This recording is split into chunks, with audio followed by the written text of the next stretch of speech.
আমাকে কথা বলতেই হবে ইনশাআল্লাহ, কারণ আগামীতে আবার আপনাদের সাথে দেখা হবে কিনা আমি জানি না। কথা বলতেই হবে। বসেন, কেউ দাঁড়িয়ে থাকবেন না।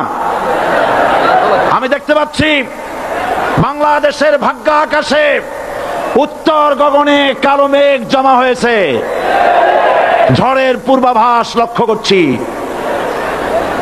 যদি মোকাবেলা করতে না পারেন সক্ষম ভাবে, এমন অন্ধকার গাঢ় কালো অমাবস্যার রাত আসতে পারে যার সুবে সাদে খাওয়া অসম্ভব। সুতরাং আপনারা কি কাপুরুষের মতো কাফের মুশরিকদের গোলামি করে মরতে চান? বিড়ালের মতো 500 বছর বেঁচে থাকার কোনো লাভ নাই। সিংহের মতো 1 ঘন্টা বাঁচতে চাই। আমাদেরকে বলা হয় সাম্প্রদায়িক উস্কানিমূলক কথা নাকি আমি বলি। পত্রপত্রিকা দিছে না তারা? সাম্প্রদায়িক উস্কানি কথা, সাম্প্রদায়িক উস্কানিমূলক কথা বলি, সেই জন্যই বোধহয় শত শত মুসলিম আমাদের কাছে এসে মুসলমান হয়। মানুষে আর বোকা বানানো যাবে না। যাবে কি? আর বোকা বানানো যাবে? তারপর বলছে কি? এরপরে বলছে, আমাকে বলছে রাজাকার। শুনে রাখো চট্টগ্রামের লক্ষ লক্ষ জনতা, পার্লামেন্টে যখন আমাকে এই কথা বলা হয়েছিল, আমার পার্লামেন্টের কলিগ জাফরুল্লাহ চৌধুরী সাহেব বসে আছেন এখানে,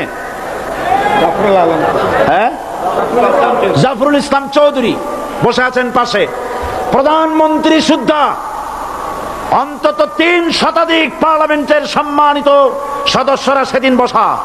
1997 সনের বাজেট বক্তৃতা যখন আমি করতেছিলাম, ডক্টর কুদরতে খোদা, নাম রাখছে কুদরতে খোদা, আসলে গজবে খোদা।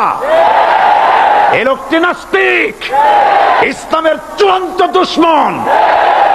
তার প্রণীত শিক্ষা ব্যবস্থার যখন সমালোচনা করছিলাম, ট্রেজারি বেঞ্চ থেকে আমাকে বলা হলো রাজাকার। আমি আমার সমস্ত শক্তি একত্রিত করে বলেছিলাম, শুধুমাত্র হিন্দুস্তানের রাজাকারেরাই আমাকে রাজাকার বলতে পারে। আমি বলেছিলাম 1973 সন পর্যন্ত আমি বাংলাদেশের কোন রাজনৈতিক দলের নেতা এবং কর্মী ছিলাম না। আমি রাজাকার নই। আমাকে রাজাকার বলে যদি তাকেও প্রমাণ করতে না পারে, 10 কোটি টাকার মানহানি মামলা দায়ের করব। আমার এই বক্তব্য সারা দুনিয়া শুনেছে। পার্লামেন্টে আমার এই বক্তব্য রেকর্ড হয়ে আছে। সেদিন 3 শতাধিক পার্লামেন্ট মেম্বারের কেউ আমার চ্যালেঞ্জ গ্রহণ করেন নাই। যে কোনো ব্যক্তি পার্লামেন্টে গিয়ে আমার বক্তৃতা দেখে আসতে পারেন। এরপরে 1997 সনের 7ই অক্টোবর দৈনিক জনকণ্ঠ পত্রিকা যখন আমার বিরুদ্ধে লিখলো, সেই পত্রিকায় সাইদির ওপেন চ্যালেঞ্জ 8ম পাতা, 1997 7ই অক্টোবর, এত বড় 2 কলমে হেডিং। সেখানে আমি বলেছি, বাংলাদেশের সকল সাংবাদিক, গোয়েন্দা বিভাগ, বাংলাদেশের সকল বুদ্ধিজীবীকে আমি আমার পিরোজপুরে আমন্ত্রণ করছি। আমার উপস্থিতিতে যদি কেউ প্রমাণ করতে পারে বাংলাদেশের স্বাধীনতা যুদ্ধের বিরুদ্ধে আমার কোনো ভূমিকা ছিল, সজ্ঞানে স্বেচ্ছায় জাতীয় সংসদের সদস্য পদ থেকে পদত্যাগ করব। 3 বছর পার হয়ে গেছে, আজ পর্যন্ত কেউ এই চ্যালেঞ্জের মোকাবেলা করে নাই। সুতরাং আমাকে যারা রাজাকার বলবে, তারা পিতৃ পরিচয়হীন অবৈধ সন্তান। 1971 সনের, শোনো মুসলমানেরা, 1971 সনের কোন কাদা সাইদির গায়ে লাগে নাই। আমাকে রাজাকার বলে জনগণ থেকে বিচ্ছিন্ন করবা, জনগণ থেকে আমারে বিচ্ছিন্ন করা যাবে না। কারণ এই জনগণ আমার জন্য আসে না, এই জনগণ আসে আল্লাহর কোরআনের জন্য।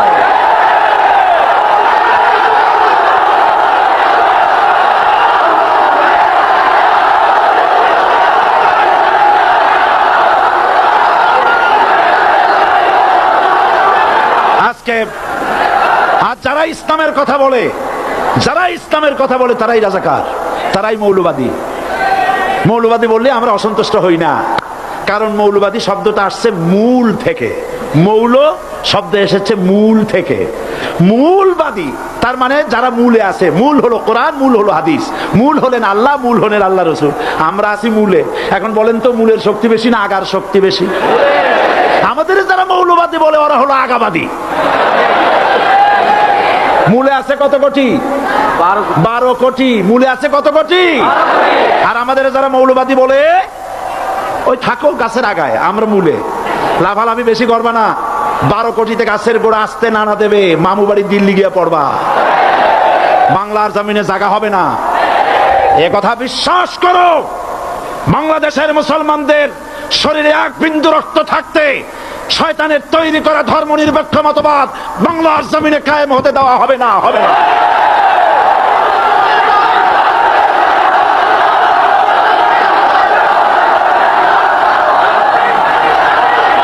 রাসূল করিম সাল্লাল্লাহু আলাইহি ওয়াসাল্লাম কোরআন প্রতিষ্ঠার জন্য আন্দোলন করেছিলেন। আয়াতুল কুরসি আমাদের সে কথাই শিখিয়েছে। আল্লাহ রাব্বুল আলামিন বলেন, আল্লাহু লা ইলাহা ইল্লা হুয়াল হাইয়ুল কাইয়্যুম। প্রাণ খুলে পড়েন, আল্লাহু লা ইলাহা ইল্লা হুয়াল হাইয়ুল কাইয়্যুম। আল্লাহ হচ্ছেন তিনি যিনি ছাড়া কোনো ইলাহ নাই, আইনদাতা নাই, বিধানদাতা নাই। আমরা মানুষের তৈরি করা আইন মানি না। 12 কোটি মুসলমানের দেশে আইন তৈরি করবে মানুষ, আমরা মানব না।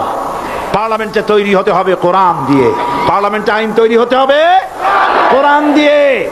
সুতরাং ভয় যতই পান আর যতই ষড়যন্ত্র করেন, 4 দল যখন একত্রিত হয়েছে, ঐক্যবদ্ধ থাকবে, সরকার ঐক্যবদ্ধভাবে গঠন হবে, নির্বাচন ঐক্যবদ্ধভাবে হবে এবং কোরআন হবে, আল কোরআনের পার্লামেন্ট হবে বাংলাদেশে।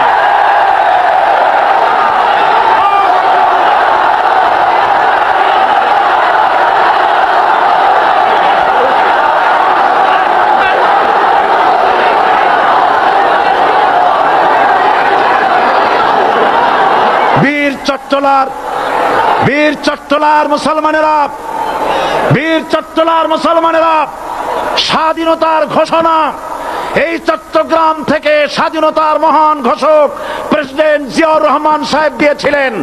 এই চট্টগ্রাম থেকেই ইসলামী রাষ্ট্রের ঘোষণা হবে।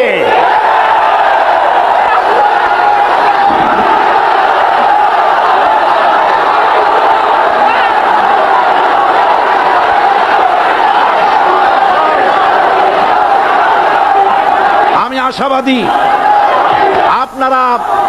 আপনারা অবশ্যই তা পারবেন। আমি 100% বিশ্বাস করি ইনশাআল্লাহ। কারণ যে ষড়যন্ত্রের মোকাবেলা করে স্থানীয় রাজনৈতিক দলের নেতৃবৃন্দ কোরআনের মাহফিল সিনায় এনেছেন, আমি প্রথম দিনেই বলেছি চট্টগ্রাম তাফসিরুল কোরআন মাহফিল কোন রাজনৈতিক দলের প্রতিনিধিত্ব করে না। এটা কোন জামাত শিবিরের একক সম্পদ নয়, এটা চট্টগ্রামের মুসলমানদের কলিজার টুকরা তাফসীরের মাহফিল। সুতরাং এই মাহফিল